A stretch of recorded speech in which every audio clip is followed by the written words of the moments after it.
gets a bit warm and it gets a bit humid. It's been pretty hot out there today. The snakes are coming out. The wet ground and the humidity are bringing out the snakes. So we have a warning today that if you have any pets, particularly if you've got a chook yard or a bird aviary, just be very careful because these snakes are looking for the prey. Snakes are targeting small dogs, birds, all sorts of things.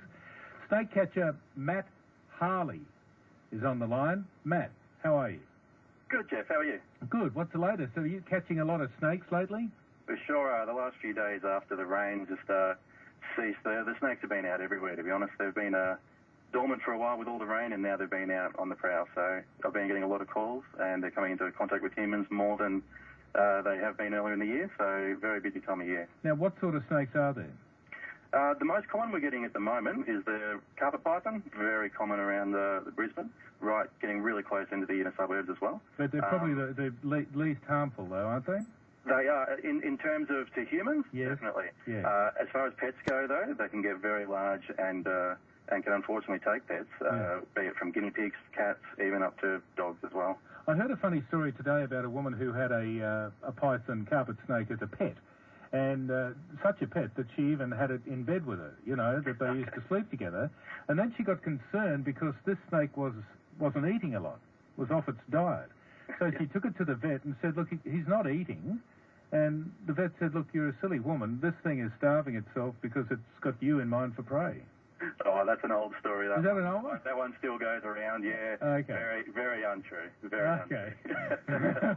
A good story. Well, it sounded good to me, but I just managed how the snake would manage to eat that whole woman.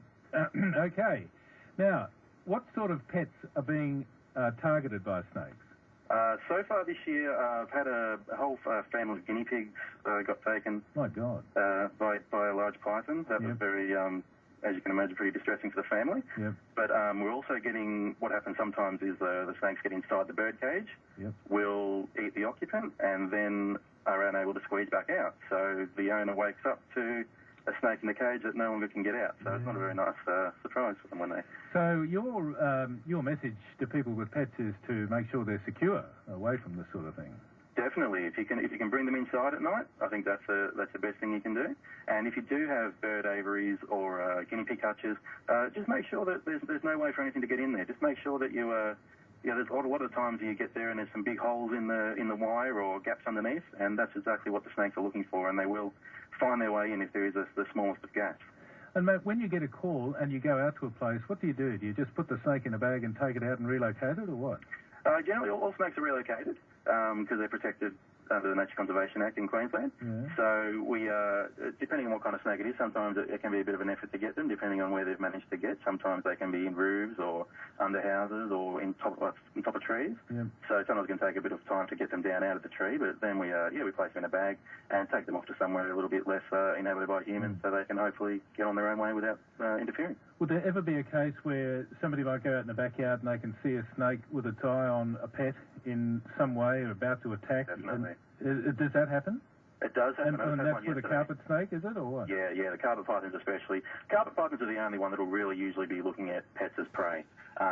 With the venomous snakes, it's more the dog will usually be playing with the snake and will cop a bite from the snake after antagonising that. So it does happen. I did have one yesterday where a carpet python was on a deck kind of hunting down a cat. So and if an owner sees that, do they interfere? What do they do?